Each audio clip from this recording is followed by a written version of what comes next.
രാമായണ നമ്മുടെ നിതീഷ് തിവാരിയുടെ സംവിധാനത്തിൽ രൺബീർ കപൂർ, സായി പല്ലവി, യശ്, സണ്ണി ഡിയോൾ അങ്ങനെ വലിയൊരു താരനിരയിൽ വരുന്ന ഏറ്റവും പുതിയ ചിത്രം. അതിൻ്റെ ഒഫീഷ്യൽ ട്രെയിലർ വന്നിട്ടുണ്ട്. ട്രെയിലർ വന്നിരിക്കുന്ന സമയം എന്ന് പറയുന്നത് ബ്രാഹ്മമുഹൂർത്തമാണ്. ഇതിനെപ്പറ്റി ഒരുപാട് പ്രത്യേകതകളൊക്കെ ഞാൻ പഠിച്ചിട്ടുണ്ട്. പക്ഷേ ഫസ്റ്റ് ടൈമാണ് എന്താ പറയുക ഒരു സിനിമയുടെ ട്രെയിലർ ഈ ഒരു സമയത്ത് റിലീസ് ചെയ്യുന്നതും. വെളുപ്പിനെയൊക്കെ റിലീസ് ചെയ്തിട്ടുണ്ട്, പക്ഷേ ഇങ്ങനെ ഒരു പർട്ടിക്കുലർ ഓസ്പീഷ്യസ് ടൈമിൽ റിലീസ് ചെയ്യുന്നത് ഫസ്റ്റ് ടൈമാണ്. രാമായണം ആയതുകൊണ്ടായിരിക്കും. നമുക്ക് നോക്കാം. വലിയൊരു ട്രെയിലറാണ്, ഏകദേശം 4 മിനിറ്റുള്ളൊരു വലിയ ട്രെയിലറാണ്. നമുക്ക് നോക്കാം. Use headphone. Okay, use headphone.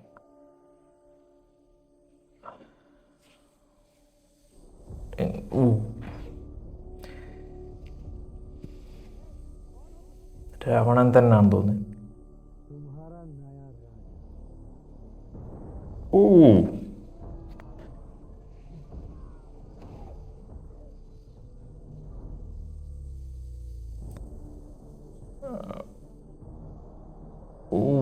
ഇതോടെ രാവണൻ എൻട്രിയിലാണ് ട്രെയിലർ വരുന്നത്. യശ്.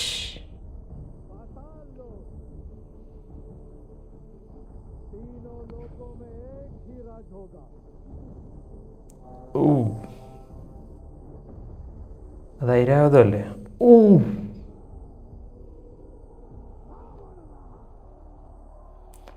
രാവണ. भगवान विष्णु ने अवतार लेकर उसकी रक्षा की।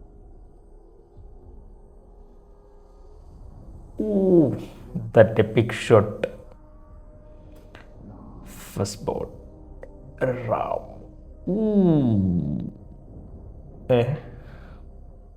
जड़ायु. विश्व कल्याण के लिए यदि मेरा अंत भी हो जाए तो भी मुझे स्वीकार है।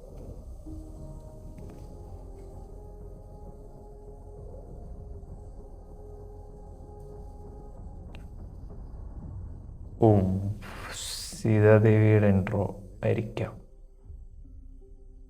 एक पुत्र होने के नाते अपने पिता के वचन का पालन करना मेरा कर्तव्य है।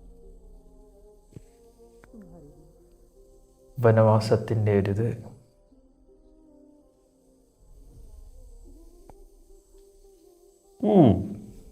സായി പല്ലവി. പുള്ളിക്കാരുടെ മുടിയെ പറ്റിയൊക്കെ ഒരു അൺവാണ്ടഡ് ഇത് വന്നിട്ടുണ്ടായിരുന്നു. ചുരുണ്ട മുടിയില്ല എന്നൊക്കെ പറഞ്ഞു. എല്ലാവരും അവരവരുടെ അവർ തന്നെയാണ് ഡബ് ചെയ്തിരിക്കുന്നത്. Good.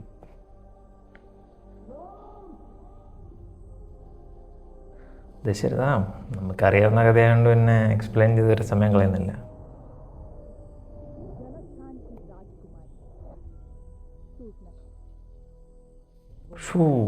Rahul പ്രീതാണ് ഷോർപ്പണായത്.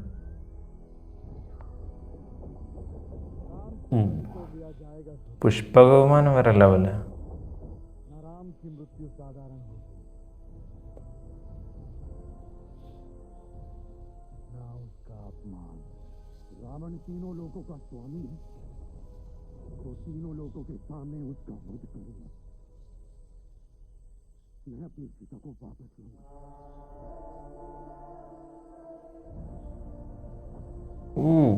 Hans Zimmer and A R റഹ്മാനാണ് എൻ്റെ മ്യൂസിക്.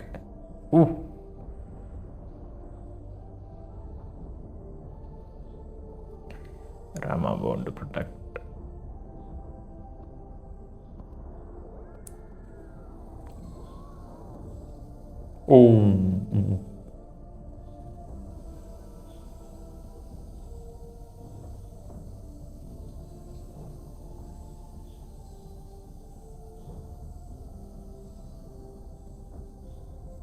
ശോഭനമാമൊക്കെ ഉണ്ടല്ലേ നിതീഷ്.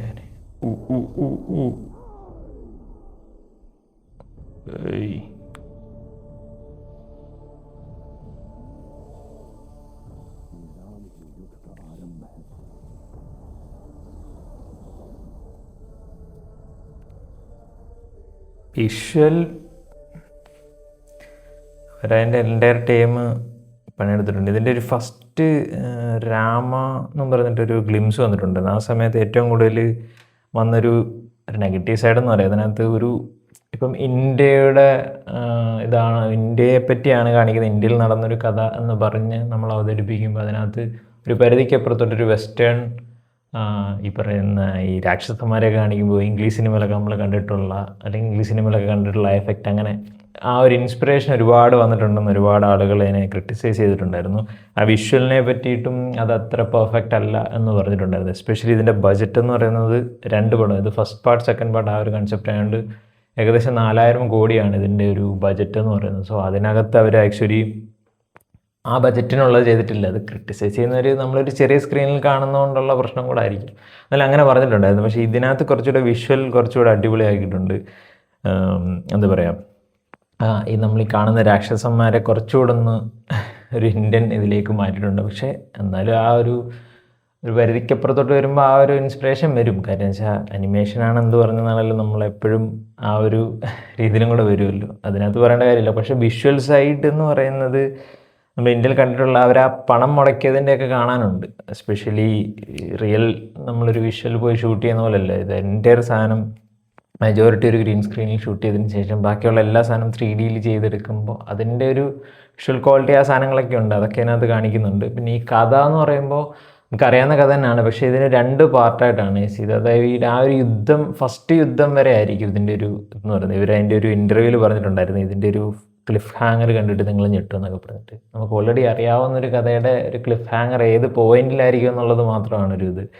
പക്ഷേ entire cast and group, especially അവരെല്ലാം ഡബ് ചെയ്തിരിക്കുന്ന അവർ തന്നെയാണ് ഡബ് ചെയ്തിരിക്കുന്നത്. അത് വലിയൊരു അതാണ്. ഹിന്ദിയിലാണ് മെയിൻലി വരുന്നത്, ബട്ട് ഇംഗ്ലീഷിലും കൂടി ഇതിനൊരു ബാക്കിയുള്ള സൗത്ത് ഇന്ത്യൻ ലാംഗ്വേജസിലൊക്കെ വരുമായിരിക്കും. പക്ഷേ മോസ്റ്റ്ലി ഹിന്ദി ആൻഡ് ഇംഗ്ലീഷിലും വരാൻ ചാൻസ് ഉണ്ട്. ഇവർ കോമിക്കോണിലൊക്കെ പോയിട്ട് അത് എന്താ പറയുക, അതിൻ്റെ ഒരു മാർക്കറ്റിംഗ് നടത്തിയിട്ടുണ്ടായിരുന്നു. സോ ഡെഫിനറ്റ്ലി ഒരു ഇംഗ്ലീഷ് 4000 കോടി രൂപ എന്ന് പറയുമ്പോൾ അതിൻ്റെ എസ്പെഷ്യലി 2000 കോടി സ്പ്ലിറ്റ് ചെയ്താൽ പോലും അത്രയും വലിയ റിട്ടേൺ ഇതിന് വേണ്ടതാണ്. സോ ഇൻ്റർനാഷണലി ഇതിനെ കാണിക്കുക എന്നുള്ളതാണല്ലോ ഇന്ത്യയിലുള്ളവർക്ക് ഡെഫിനറ്റ്ലി ഈ ഒരു ഇപ്പോഴത്തെ ഒരു ജനറേഷന്, എസ്പെഷ്യലി രാമായണം ബേസ് ചെയ്തിട്ട് ഒരുപാട് സിനിമകൾ വന്നിട്ടുണ്ട്. ലാസ്റ്റ് വന്ന അതിപുരുഷ് ഉൾപ്പെടെ ഉള്ള എക്സാമ്പിളാണ്. പക്ഷെ അതൊരു പ്രോപ്പർലി ഉണ്ടായില്ല, അല്ലെങ്കിൽ അതിന് ഒരുപാട് ക്രിറ്റിസിസം കേട്ടതാണ്. ഇതിൻ്റെ എസ്പെഷ്യലി വിഷ്വൽ സൈഡിലായിരുന്നു, വിഷ്വൽ എഫക്ട്സ് ആ ഒരു സ്ഥലത്തായിരുന്നു ഏറ്റവും കൂടുതൽ ആളുകൾ ഇതിനെ ക്രിട്ടിസൈസ് ചെയ്യപ്പെട്ടിട്ടുണ്ടായിരുന്നത്. സോ ഇതിനകത്ത് അധികം വരില്ല എന്ന് ഞാൻ വിശ്വസിക്കുന്നു. അതായത് അവർ പറഞ്ഞിട്ടുണ്ടായിരുന്നത് എന്താ പറയുക, ഒരു ടൈം അല്ലെങ്കിൽ കുറച്ചൊന്ന് ടീസറിന് വേണ്ടിയിട്ട് ചെയ്തൊരു സാധനമാണെന്നാണ് അന്ന് പറഞ്ഞിട്ടുണ്ടായിരുന്നത്. പക്ഷേ ഇപ്പോൾ കുറച്ചുകൂടെ ഇതായിട്ടുണ്ട്. എസ്പെഷ്യലി ആ രാവണ രാമ എന്ന് പറയുന്ന ആ ഒരു ബാറ്റിൽ, എസ്പെഷ്യലി രൺബീർ കപൂർ ആൻഡ് യശ് എന്ന് പറയുന്ന ഇന്ത്യയിലെ തന്നെ ഏറ്റവും വലിയ 2 ആക്ടേഴ്സ് തമ്മിലുള്ള ഇത് നമ്മൾ കണ്ടിട്ടുള്ള ഏറ്റവും രാവണ എന്ന് പറയുന്നൊരു ആ ഒരു കോൺഫ്ലിക്റ്റ് ആണ് നമ്മൾ കാണാൻ പോകുന്നത്. അത് ഡെഫിനറ്റ്ലി ഉണ്ടാവും. മ്യൂസിക് സൈഡ് പിന്നെ ഇന്ത്യക്ക് വേണ്ടിയിട്ട് റഹ്മാൻ ആണ്, ഇൻ്റർനാഷണലി ഉള്ളൊരു അപ്പീലിന് വേണ്ടിയിട്ട് ഹാൻസ് സിമ്മർ. അത് എനിക്ക് തോന്നുന്നൊരു ഒരു പെർഫെക്റ്റ് നല്ലൊരു സൗണ്ട് സിസ്റ്റമുള്ള ഒരു തിയേറ്ററിൽ വരുമ്പോഴായിരിക്കും അത്, അല്ലെങ്കിൽ ഒരു വിഷ്വൽ ക്വാളിറ്റി ഉള്ള ഒരു തിയേറ്ററിൽ വരുമ്പോഴാണ് നമുക്ക് പ്രോപ്പർലി എക്സ്പീരിയൻസ് ചെയ്യാൻ പറ്റുന്നത്. നമ്മളൊരു ചെറിയൊരു ഹെഡ്സെറ്റിൽ അത് പ്രോപ്പർലി മനസ്സിലാകണമെന്നില്ല. സോ ട്രെയിലർ കൊള്ളാം. ഈ പറയുന്ന പോലെ ഇതിൻ്റെ ഒരു കംപ്ലീറ്റ് നമുക്ക് തിയേറ്ററിൽ കാണുമ്പോഴാണ് അതെന്താണെന്ന് നമുക്കൊന്ന് എക്സ്പെക്റ്റ് ചെയ്യാം, അല്ലെങ്കിൽ അതിൻ്റെ ഒരു വലിയൊരു ലാർജർ സ്കെയിലിൽ നമുക്ക് കാണാൻ പറ്റൂ.